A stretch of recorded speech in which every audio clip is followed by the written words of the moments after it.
What's going on, guys? It is 4 in the morning. I can't sleep for the life of me. This will only take a couple minutes to do. But this is in response to Nixie Pixel on her gaming and editing setup. And I know I have a video on this on RLM Audio, but I'm just doing it on here. There's going to be nothing special. There's probably going to be a bunch of bloopers and so on and so forth. I'm just showing my setup and tossing this video up on YouTube because it's interesting, I'm bored, and I can't fall asleep, and hopefully this will make me tired. So let's take a look at what I got. Okay, got my Sega Genesis here, not hooked up. I'm going to be hooking it up soon because I'm probably going to be doing a review of Castlevania Bloodlines with Charlie from Strictly Sega, which I'm really looking forward to do. So, probably going to hook that up relatively soon, capture some footage when I get the game in the mail, and looking forward to that. I love the Genesis. If there's, this is probably the console when I traded all my stuff in, which I didn't really trade anything in, which was beautiful. This is the only one I really wanted to keep. I love the Genesis. Kind of sucks I had to get rid of the Super Nintendo, but oh well. Moving on. All my PC games here. Most of these are bargain bin specials, but still really good games. Maybe 2 of them here costed more than $20, but love the collection I got here. Fantastic games, and I'll go into that in another video. Actually, I did a video on RLM Audio showing most of them. I got a couple new ones since then, but nothing special. This big old school beast is my work monitor, my play monitor, my everything monitor. This is a Polaroid HD monitor from 2005. It is almost going to be 4 years old. Does 1080i 720p. It doesn't do the highest resolutions. I do everything in 720p, but you know what, the picture on it's great. It handles everything just fine. I have my computer hooked up to it, so on and so forth, and you know what, it's ancient but works great. Moving on. Where I do all my podcasts and my reviews and my vocals for my entertainment updates and everything is right here. Not with a water bottle, but with a Samsung condenser mic. I don't know the model number right now, and I'm not going to rip out a bunch of boxes to find it out. It's a beautiful mic. I actually got it free when I bought a piece of equipment back in the day, and I am so glad I kept it. When I upgraded to this mic, to my regular, I had a Shure mic. God, the difference in the vocal quality. You guys heard it. Go check out my old videos. I mean, they went from muffled to clear and crisp, and I get constant compliments on my audio quality, and it's really because of this mic. But even if you don't have this mic, you can get great audio quality, and I'm going to probably make a video soon on how to do that. But moving on, so I don't run out of time on this video because I don't want to go over 10 minutes. The other thing you could get for virtually nothing and make fantastic sounding audio is the Behringer UB802 mixer. This cost about $40. You don't even need to spend that much. The only thing you need to make sure that a mixer has is an XLR input and Phantom, and you could find one of those for $30 or $40.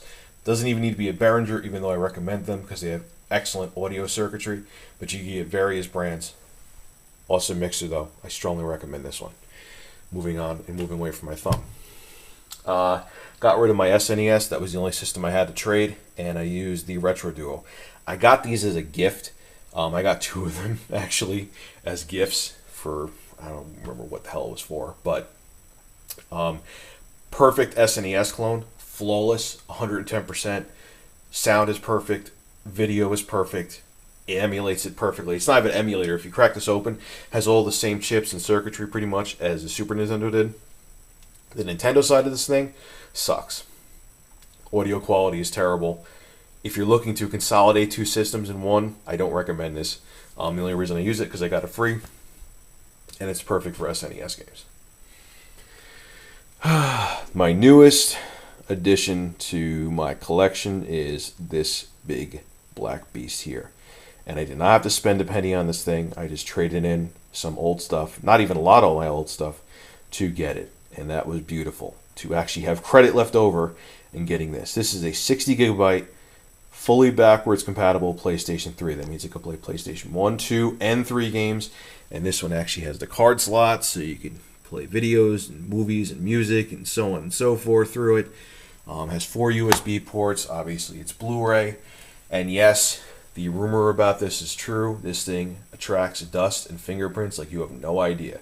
But I am so happy that I have this, and I am so happy that I own Killzone 2 and Metal Gear Solid 4 for it. Fantastic investment. I'm looking forward to getting some Blu-ray movies.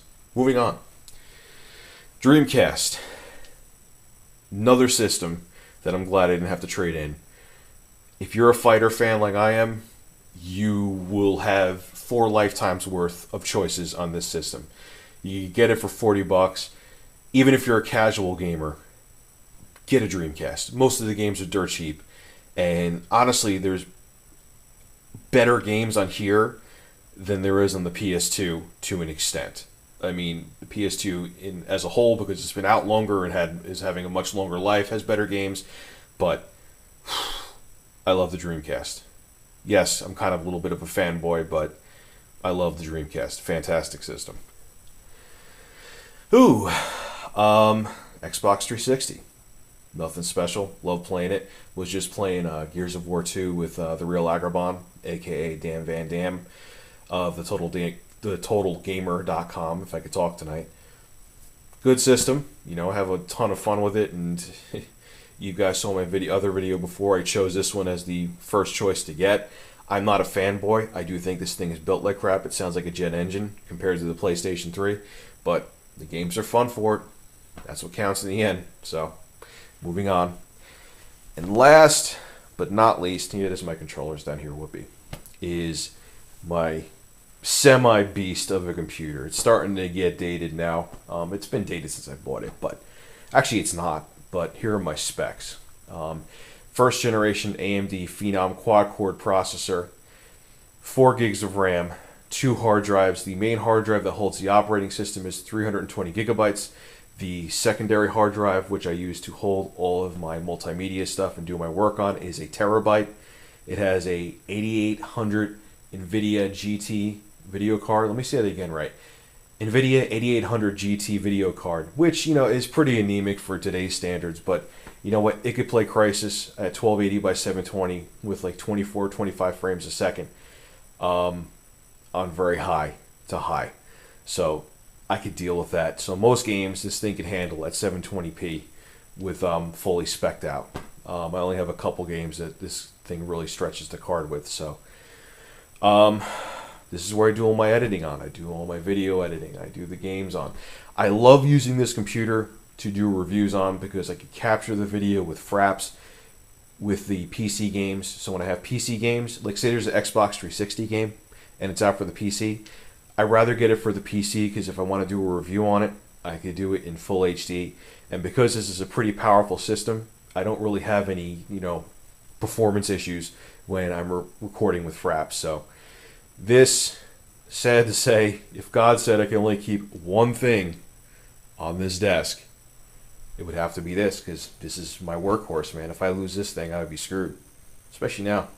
I have no money to replace it. But anyway, this is Rich of Review Tech USA. Yes, I am back. I'm going to start making videos on a nightly basis again starting tomorrow. For more gaming and technology reviews, go to youtube.com/ReviewTechUSA. Thank you for watching.